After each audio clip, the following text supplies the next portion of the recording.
ನಮಸ್ತೆ. 5/3/2025 ಬುಧವಾರ ಶುಕ್ಲಪಕ್ಷ. ಇವತ್ತಿನ ದಿನದಲ್ಲಿರುವಂಥ ಯೋಗಗಳನ್ನು ನೋಡೋಣ. ಕೃತಿಕಾ ನಕ್ಷತ್ರ ರಾತ್ರಿ 1 ಗಂಟೆ 8 ನಿಮಿಷ 3 ಸೆಕೆಂಡ್ವರೆಗಿದೆ.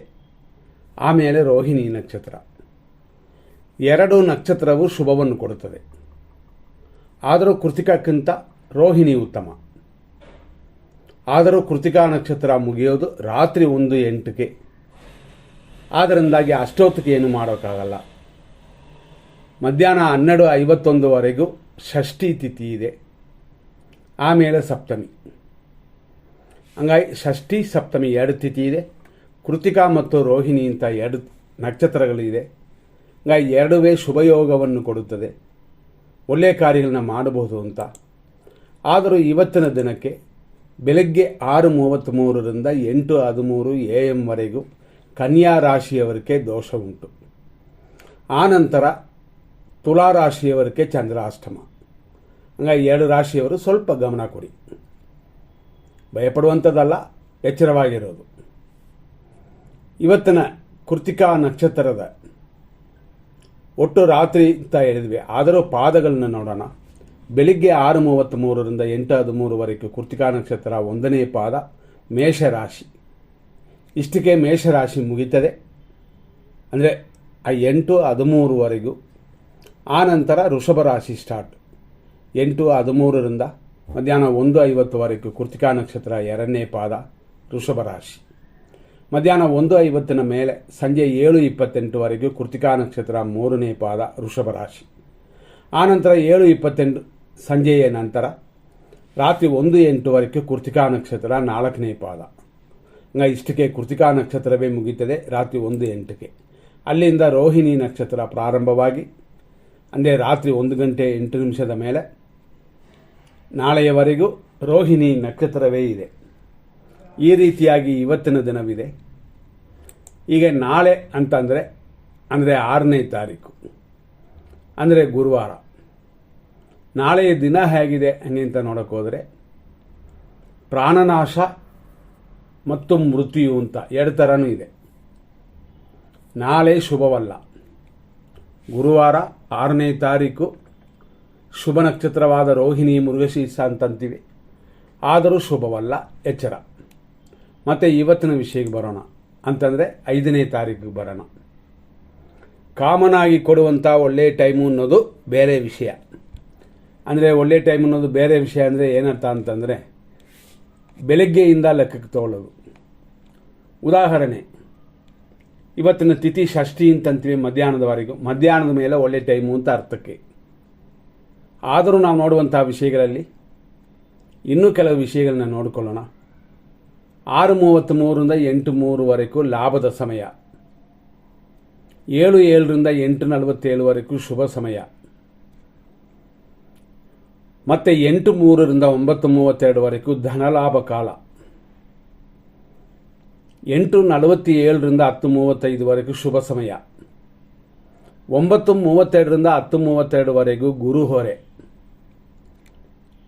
11:02ರಿಂದ 12:31 ಮಧ್ಯಾಹ್ನದವರೆಗೂ ಗುಳಿಕೆ ಕಾಲ.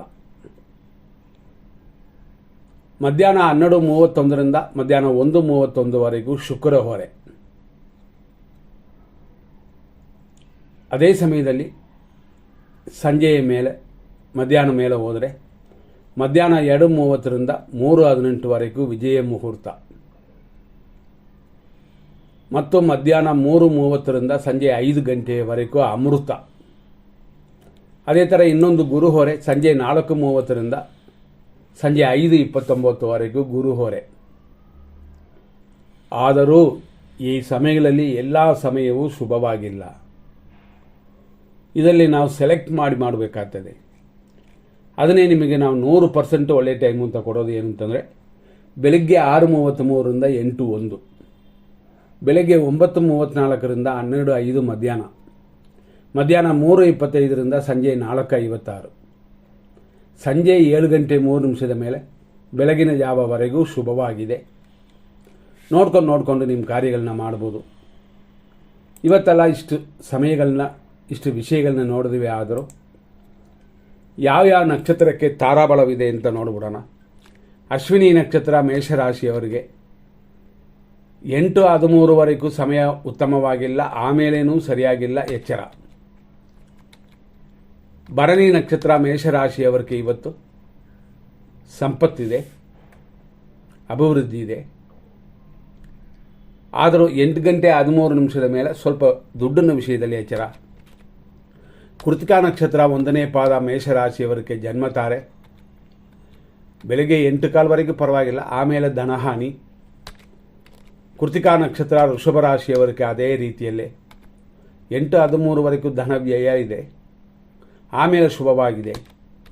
ರೋಹಿಣಿ ನಕ್ಷತ್ರ ವೃಷಭ ರಾಶಿಯವರಿಗೆ ಪರಮ ಮಿತ್ರಧಾರೆ ಮತ್ತು ಧನ ವ್ಯಯ ಇದೆ.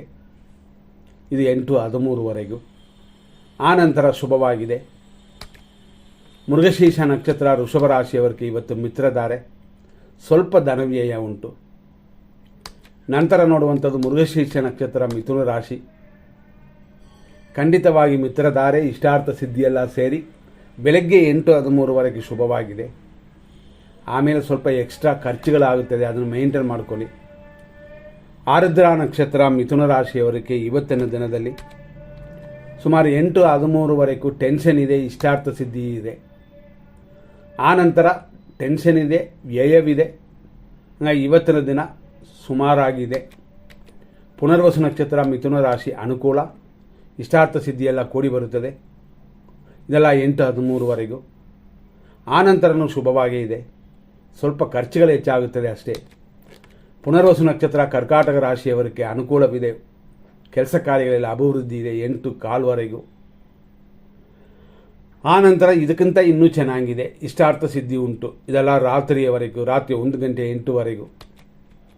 ಪುಷ್ಯ ನಕ್ಷತ್ರ ಕರ್ಕಾಟಕ ರಾಶಿ ಖಂಡಿತವಾಗಿ ಪ್ರತ್ಯೇಕ ಅಂದರೆ ಅನುಕೂಲವಿಲ್ಲದ ದಿನವಿದು.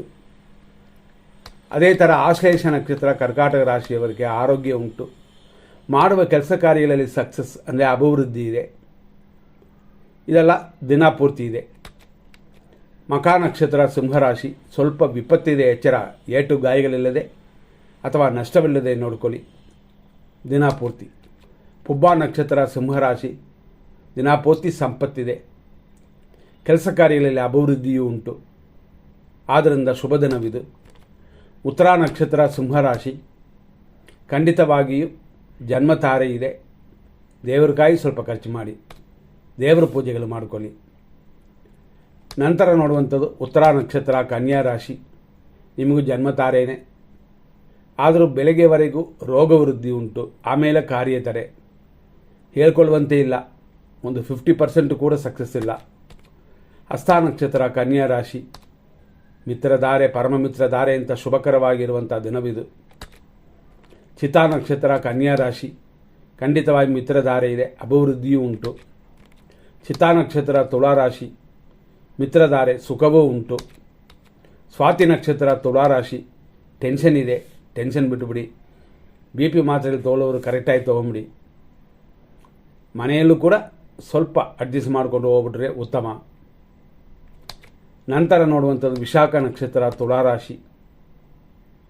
ಖಂಡಿತವಾಗಿ ಇವತ್ತಿನ ದಿನಕ್ಕೆ ಅನುಕೂಲವಿದೆ, ಸುಖವಿದೆ, ಹಂಗಾಗಿ ಹೆಚ್ಚಾಗಿ ತೊಂದರೆಗಳು ಅಂತ ಕಾಣಿಸಲಿಲ್ಲ.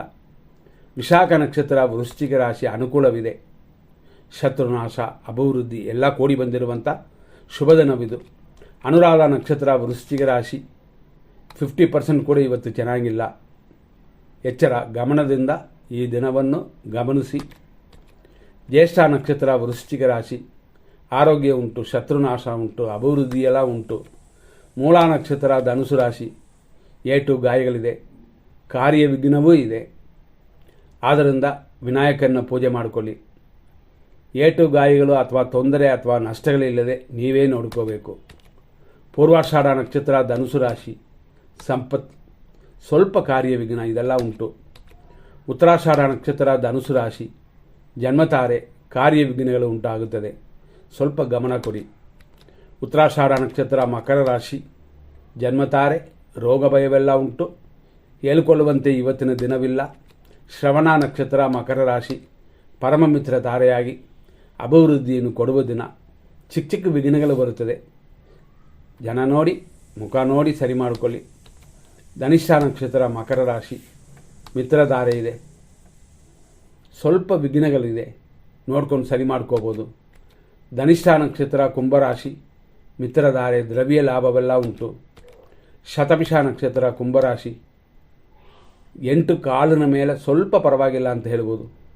ಆದರೆ ಇವತ್ತಿನ ದಿನ ನಿಮಗೆ ಅನುಕೂಲವಿಲ್ಲ. ಪೂರ್ವ ಭಾದ್ರಪದ ನಕ್ಷತ್ರ ಕುಂಭರಾಶಿ, ಅನುಕೂಲ, ಲಾಭವೆಲ್ಲ 8 ಕಾಲ್ವರೆಗಿದೆ. ಆನಂತರ ಚೆನ್ನಾಗಿದೆ, ಆದರೂ ಆರೋಗ್ಯದ ಕಡೆ ಸ್ವಲ್ಪ ಗಮನ ಕೊಟ್ಕೊಳ್ಳಿ. ಊಟ ತಿಂಡಿಯಲ್ಲಿ ಮೇಂಟೈನ್ ಮಾಡ್ಕೊಳ್ಳಿ. ಪೂರ್ವ ಭಾದ್ರಪದ ನಕ್ಷತ್ರ ಮೀನರಾಶಿ, ಅನುಕೂಲವಿದೆ, ಸ್ವಲ್ಪ ಧನಹಾನಿ ಇದೆ, ಅದು ಮಾತ್ರ ನೋಡ್ಕೊಳ್ಳಿ. ದ್ರವ್ಯ ಲಾಭ ಉಂಟು. ಉತ್ತರ ಭಾದ್ರಪದ ನಕ್ಷತ್ರ ಮೀನರಾಶಿ, ಖಂಡಿತವಾಗಿ ಅಭಿವೃದ್ಧಿ ಇಲ್ಲ, ದೋಷ ಕೊಡುತ್ತದೆ. 8 ಕಾಲ ಮೇಲೆ ಸ್ವಲ್ಪ ಪರವಾಗಿಲ್ಲ ಅಷ್ಟೇ. ಆದ್ದರಿಂದ ಇನ್ನೊಂದು ದಿನದಲ್ಲಿ ನಿಮ್ಮ ಕಾರ್ಯಗಳನ್ನು ಪ್ರಾರಂಭ ಮಾಡುವಂಥ ಕೆಲಸಗಳನ್ನು ಮಾಡಬಹುದು. ರೇವತಿ ನಕ್ಷತ್ರ ಮೀನರಾಶಿ, ಇದು ಆರೋಗ್ಯ ಉಂಟು, ಆದರೂ ಧನಹಾನಿ ಅಂತ ಬರೋದರಿಂದ ಹಣಕಾಸಿನ ವಿಷಯದಲ್ಲಿ ಖಂಡಿತವಾಗಿ ಗಮನ ಕೊಡಬೇಕು. ಗಮನ ಕೊಟ್ಟರೆ ಏನೂ ದೋಷಗಳಿಲ್ಲ, ಇದೆಲ್ಲವೂ ನಿಮ್ಮ ಕೈಯಲ್ಲಿದೆ. ಆದ್ದರಿಂದ ಇದು ತಿಳ್ಕೊಳ್ಳಿ. ಕೊನೆಗೆ ಹೇಳಬೇಕು ಅಂತಂದರೆ, ನಾಳೆಯ ದಿನ ಶುಭಕರವಾಗಿಲ್ಲ, ನಾವು ಫಸ್ಟೇ ಹೇಳಿದ್ವಿ. ಆದ್ದರಿಂದ ಅದನ್ನು ಸರಿ ಮಾಡ್ಕೋಬೇಕು.